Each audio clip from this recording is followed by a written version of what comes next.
Good morning everyone. So आमची धावत पळत आम्ही आता ट्रेन स्टेशनला आहे. या ठिकाणी तुम्ही बघू शकता. सो आत्ता आपली ट्रिप चाललेली आहे होक्काइदोला. तिकडे प्रचंड थंडी आणि इथे थोडीशी गरमी सुरू झाली आहे. बट इथे दिसत असेल सगळ्यांना एकदम पॅक केलं आहे, कारण वजन जास्त नको बॅगांचं. आणि सगळे पळत आलेले आहेत. कसं वाटतंय तुम्हाला? खूप एक्सायटेड आहेत आणि तुम्ही पण, आय नो. सो तुम्हाला सगळे डिटेल्स मिळणारच आहे. सो कनेक्टेड रहा. शिव इथे, शिव शिव शिव चल. अरे तसं नाही, पहिल्यांदा उचलून द्यायचं त्यांना.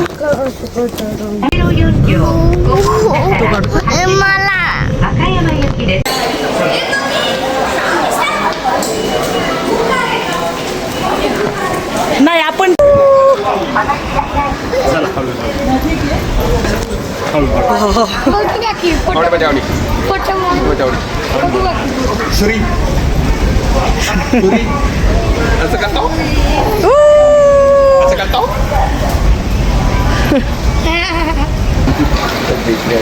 सो आता आपण टर्मिनल 2 ला चाललेलो आहे.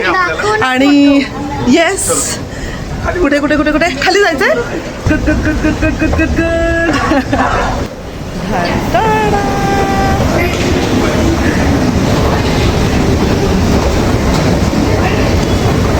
दीदी बाहेर पडायचं आपल्याला. चलो चलो चलो.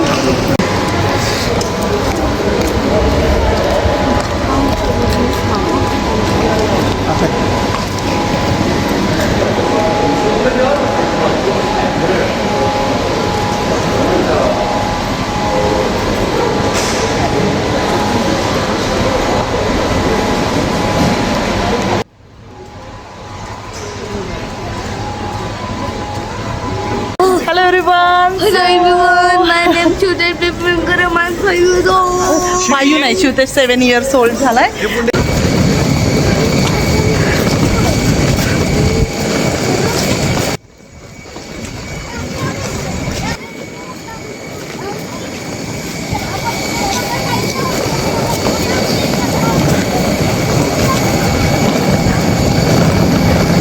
सो गणपती बाप्पा मोरया. सो या ठिकाणी आपली 2 तासाची जर्नी आहे मंडळी.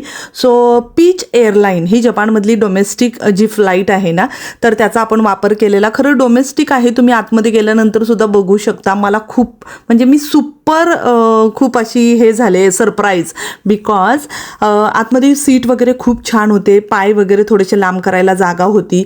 आणि मटेरियल आता तुम्ही बघत असाल, आमच्याकडे फक्त सॅक होत्या, पण त्याच्यामध्ये तरीही आम्ही 3 दिवसाचं मटेरियल भरून घेतल्यामुळे बऱ्यापैकी अशा मोठ्या बॅग्स तुम्हाला दिसत असतील. आणि एवढ्याच अलाउड होत्या. जर तुम्हाला एक्स्ट्रा लगेज घेऊन जायचं असेल तर त्याच्यासाठी आय थिंक 10,000 भरायचे होते. बट एवढी गरज नव्हती आणि त्यामुळे एवढ्या सॅक पुरेशा झाल्या आम्हाला. आणि येस, हे हाय चीज. सुपर एक्सायटेड आहेत. माहिती आहे का, जपानमध्ये तुम्ही कुठल्याही भागामध्ये जा, इव्हन त्यांना मी सांगितलंच होतं, तुम्ही घरामधून बाहेर एखाद्या गार्डनमध्ये चालत चालत 5 मिनिटाच्या अंतरावरती इतकी सुपर डुपर प्लेसेस भेटतील तुम्हाला. इतकं छान क्लीन. आणि त्यातली त्यात आता होक्काइदो. आणि त्यांना अगोदरच इंडियातून येताना सांगितलेलं, ओ my God my little one. Shriraj हा मला असं वाटतं की त्याला कळत असल्यापासून पहिली त्याची फ्लाईटमधली जर्नी होती. आणि त्याच्यामुळे त्याला हे क्लाउड्स म्हणजे कॉटन वाटले. तो म्हटला किती छान कापूस ठेवला आहे. सो त्याच्यासाठी खूप सुपर एक्सायटेड सगळ्याच गोष्टी होत्या. सो मस्त वाटलं. आणि त्याला विंडो सीट मिळाल्यामुळे तर मग काय 4 छान लागले. अँड देन ही आता आपण उतरत आहोत. ओके, उतरतोयच ना. हा, येस येस येस. कारण मी तुमच्याशी बोलता बोलता मला लक्षात नाही आलं. सो आपण या ठिकाणी 2 तासाची जर्नी करून आता खाली उतरतोय. आणि लँडिंग वगैरे पण खूप सुपर होतं ना, बिलकुल जाणवलं नाही आपण कसं, म्हणजे बऱ्याच वेळा असं धक्का बसतो ना, तसं जाणवलं नाही. हे आहे मेन होक्काइदो चितोस एअरपोर्ट. ओके, मी तुम्हाला सांगून ठेवते, कारण या ठिकाणावर ठिकाणावरून आता आपण चाललेलो आहोत ट्रेनने साप्पोरो स्टेशनला. ओके, आता साप्पोरो JR स्टेशनपासून साधारणतः एक 7 मिनिटाच्या अंतरावरती आपलं हॉटेल होतं. सो पण आपण तसं करणार नाही, कारण आपल्याकडे इनमिन 3 दिवसामध्ये साप्पोरोतली भरपूर प्लेसेस आपल्याला कव्हर करायचे होते. सो त्याच्यामुळे फर्स्ट चान्स म्हणून आपण हिल ऑफ बुद्धा ओके हे पाहायला चाललेलो आहेत. आत्ताच आमिर खान आहेत, त्यांचा मूव्ही येऊन गेला एक दिन. सो त्या चित्रपटामध्ये जे काही स्पॉट कव्हर केलेले आहेत ते सगळे स्पॉट आम्ही म्हणजे पाहून घेतले. सो त्याच्यामधला हा पहिला स्पॉट. आता आपण आहोत साप्पोरो स्टेशनला. या ठिकाणावरून आपण एक ट्रेन पकडणार आहोत for hill of Buddha. But ती ट्रेन त्या मेन प्लेसला जात नाही. इथं तुम्ही पाहताय का? अरे उशीर झाला, पप्पांच्या हातामध्ये इको का हे कार्ड तुम्हाला दिसत असेल. मी पाठीमागच्या व्हिडिओमध्ये पण बहुतेक मी तुम्हाला सांगितलं, अरे इथं नाहीये ना पिल्लू, तिकीट काढा आणि नंतर मग बाहेर जा. हे खूप म्हणजे हेक्टिक आहे आणि वेळ खाऊ आहे. सो त्याच्यासाठी आम्ही सगळ्यांचे पहिल्यांदा इकोका कार्ड काढून घेतलेले, त्यामुळे तुम्हाला इझीमध्ये पटकन इकडे तिकडे जाता येऊ शकतं आणि खूपच म्हणजे सोयीस्कर झालं आमच्यासाठी ते. त्यानंतर आता पटापट वेळ कमी असल्यामुळे आपल्याला काही करून त्या प्लेसला व्हिजिट करायचे आणि मंडळी 5 वाजल्याच्या आतमध्ये आता काय होतं की व्हिजिटिंग प्लेसेस जे आहेत ना तर ते सगळे बंद होतात, जिंजा ओटेरा वगैरे. त्यामुळे बिफोर आपल्याला त्या ठिकाणी जाऊन ॲटलिस्ट एखादा तास स्पेंड करायचा आहे, कारण खूप युनिक प्लेस आहे. तर ही ट्रेन पाहिली तुम्ही, साप्पोरोच्या ट्रेन पण अमेझिंग होत्या, नेक्स्ट लेवल. अगदी मला अशा इथून तिथून ट्रेन दिसतीये बघा, इथून तिथून सगळी लोक दिसत आहेत. सो मस्तपैकी. आणि मी या ठिकाणी तुम्हाला खाण्याचं वगैरे दाखवलं नाही, बिकॉज काय झालं की आम्ही मेन साप्पोरो नाही होक्काइदोच्या चितोस एअरपोर्टला उतरल्यानंतर कन्व्हिनियन्स स्टोअरमधून मुलांसाठी पटापट खाण्याच्या गोष्टी घेतल्या. आणि या ठिकाणी पप्पा हे वगैरे आमच्या सगळ्यांचे उपवास होते, त्यामुळे आम्ही लाडू खाल्ले. आणि या ठिकाणी तुम्ही पाहाल, ओ माय गॉड वी रिस्ड. या ठिकाणी आपण कार बुक केली. ओके, द बेस्ट डिसिजन या ठिकाणी हा ठरला की आपण कारने आलो. सो 5000 N आपल्याला लागले. मंडळी, कारचा एक्सपिरियन्स मला तुम्हाला सांगायचा आहे की म्हणजे जपानी लोक कसं काय म्हणजे त्यांच्या ब्लडमध्ये इतका प्रामाणिकपणा आहे तेच मला कळत नाही. म्हणजे आमचे 800 N एका हे जे काका आहेत ना तर त्यांच्याकडे राहिलेले, गडबडीत विसरलो आम्ही कारण वेळ कमी राहिला आहे. ओ माय गॉड, पटकन नमस्कार करून घेते. बुद्धांचे फक्त हेड दिसतोय, याचंही मी तुम्हाला वैशिष्ट्य आणि वेगळ्या गोष्टी सांगणारच आहे. सो आपण परत पैशाकडे येऊयात. सो त्या काकांनी 2 तास वेट करून पुन्हा आम्ही ज्यावेळेस मेन स्टेशनला गेलो ना तिथं ते आमची वाट बघत थांबलेले, कारण त्यांना माहिती होतं परत आम्ही याच ठिकाणी येणार आहोत बसने. सो मंडळी वाट पाहत ते त्या ठिकाणी ठेवले, त्यांनी ते 800 N दिले. म्हणजे काय मला असं झालं की अरे बाबा कुठून तुमच्यामध्ये हे सगळे गुण आलेत, खूपच जबरदस्त होतं. म्हणजे हार्ट असं मेल्ट झालं म्हणजे सगळ्यांना हा एक्सपिरियन्स मिळाल्यामुळं. तर माय गॉड, कारण आम्ही सांगणं आणि ॲक्च्युअलमध्ये एक्सपिरियन्स घेणं हे खूप वेगळं होतं. सो मस्त. Oh my little boy enjoying all trips. Shriraj, Shivtej आणि अवंती इतके छोटे छोटे पण डेली त्यांनी 10,000 15,000 पावलं आमच्याबरोबर चाललेत. माय गॉड, मुलांनी जर ट्रिपमध्ये साथ दिली तर मग काय भारीच ट्रिप. तसं आमचं झालं आहे. सो हे पाणी आहे पहा, पाण्याच्या कडेकडेनी मी कुठलाही भाग कट केला नाही, बिकॉज ही एक मेमरी आहे आमच्या सगळ्यांसाठी पण, आणि तुम्हाला आमच्याबरोबर हे प्लेस एन्जॉय करता येईल आहे त्याच काय म्हणत रेकॉर्डिंगमध्ये. जो त्याच्यामुळे आहे अशा गोष्टी ठेवल्यात. हे अशा पद्धतीने मेन आपले जे बुद्ध आहेत त्यांच्याकडे जातानाचा रस्ता आहे. मुलांना असं झालं होतं पाण्यामध्ये उड्या मारू. सो खूप आवरावं लागलं त्यांना. आणि येस, आता आपण पटापट जाऊयात. आणि खरं सांगू का, म्हणजे हे मी शूट काढतीये बट इतकी शांतता होती ह्या प्लेसला. माय गॉड. सो होक्काइदोमधील हे जे ठिकाण आहे ना, हा खरं टुरिस्ट स्पॉट असं म्हणण्यापेक्षा एक शांतता, स्पिरिच्युअलिटी आणि एक मॉडर्न आर्किटेक्चर जे आहे ना तर ते अद्भुत त्याचं इथं संगम आहे असं मला वाटतं.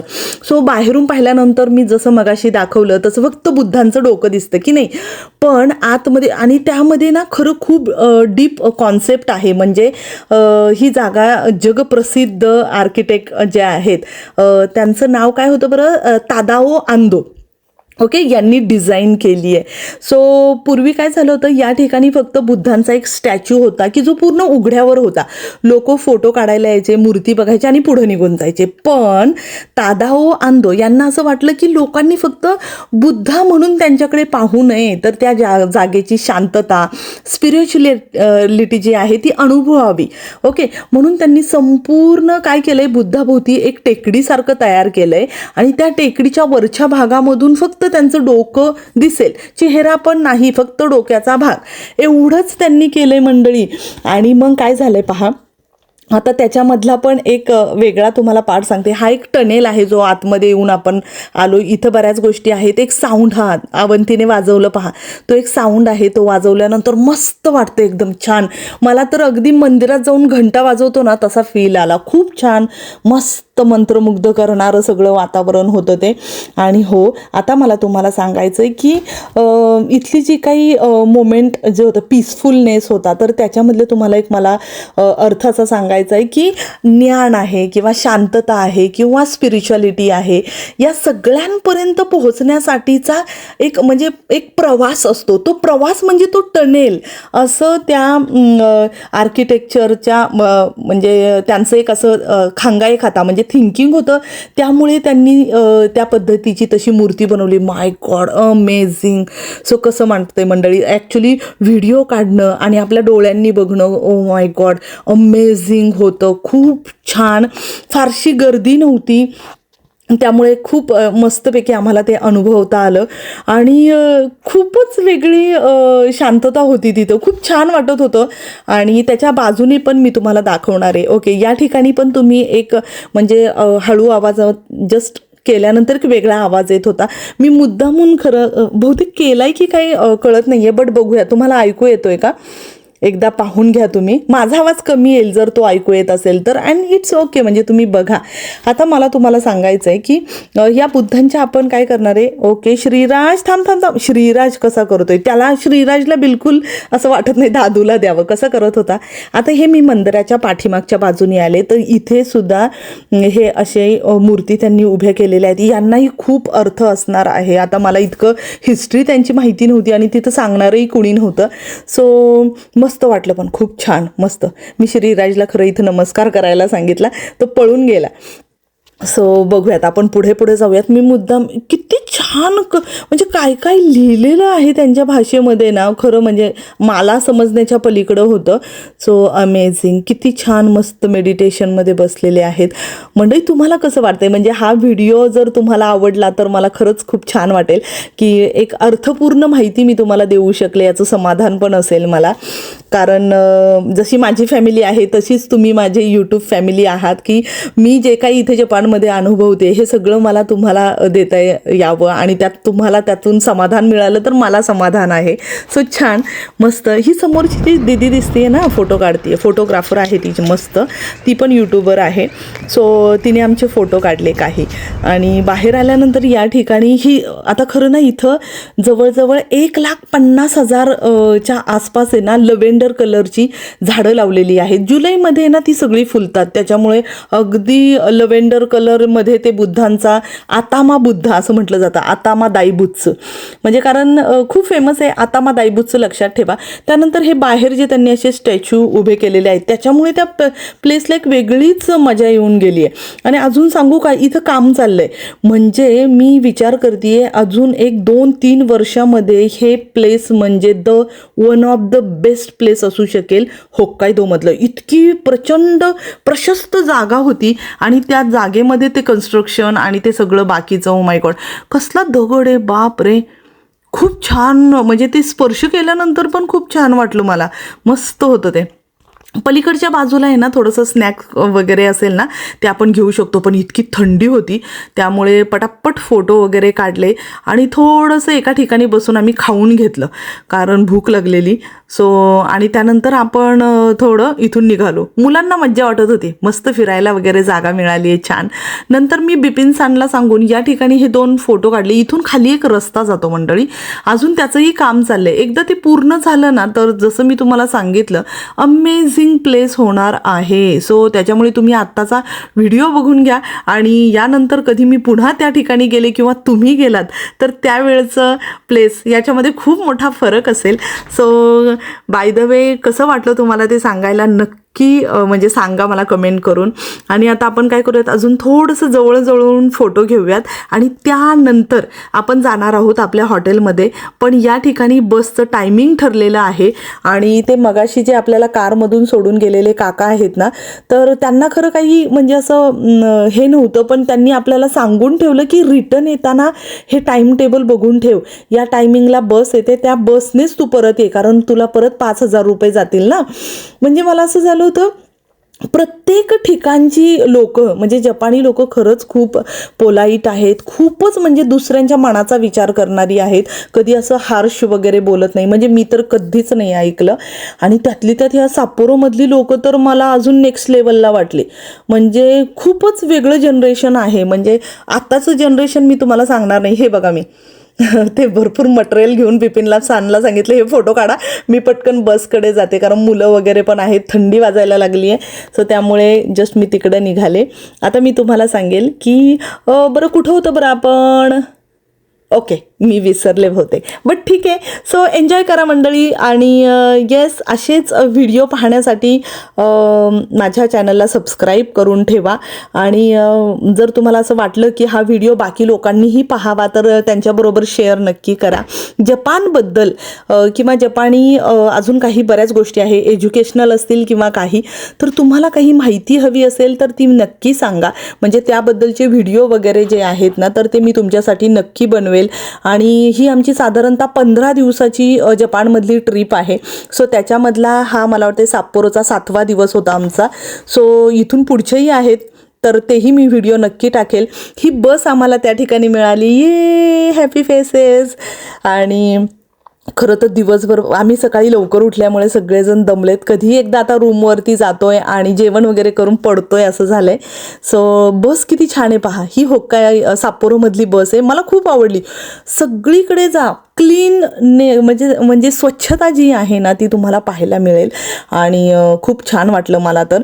आता बाहेरचा मी जरा तुम्हाला परिसर दाखवणार आहे. या ठिकाणी पहा, म्हणजे आपण म्हणजे टोकियो असेल, ओसाका असेल, तर ही सिटी आहे ना, होक्काइदोमध्ये ना बराच पार्ट जो आहे ना तो अजून त्या ठिकाणी कन्स्ट्रक्शन नाही आहे किंवा असा खूप उजाड आहे.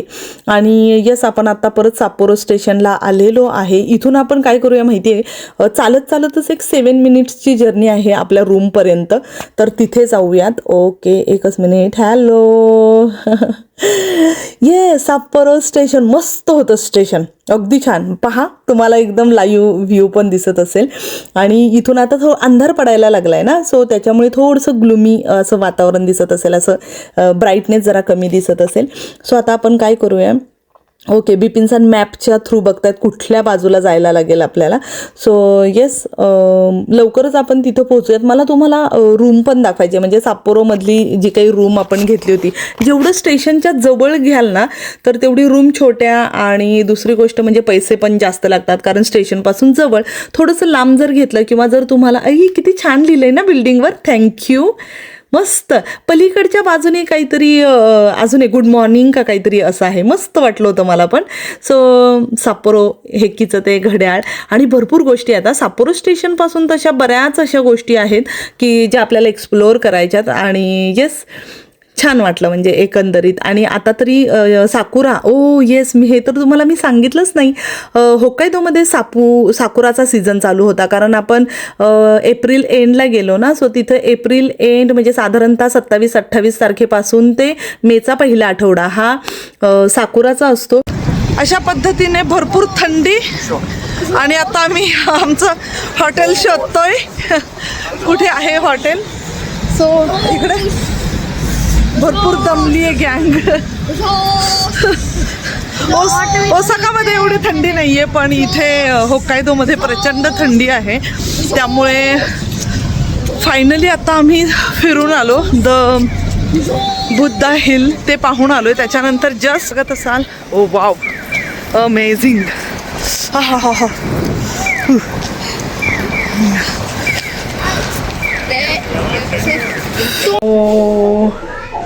हा. हा असा रूम मिळाला आहे. एकच मिनिट. हां ओके. सो लाईक दिस.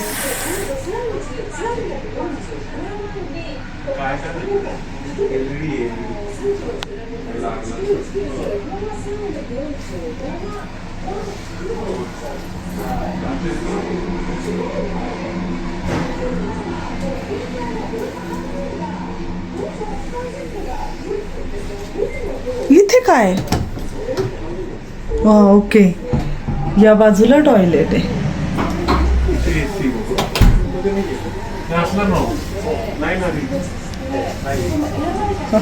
येऊ का मी? Yes, this is our room.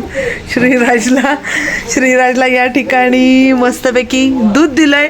अख्ख्या दिवसभर दूध नाही माझ्या बच्चूला. चॉमली मामली. इकडे या ठिकाणी हीटर, एक TV, and here is our kitchen.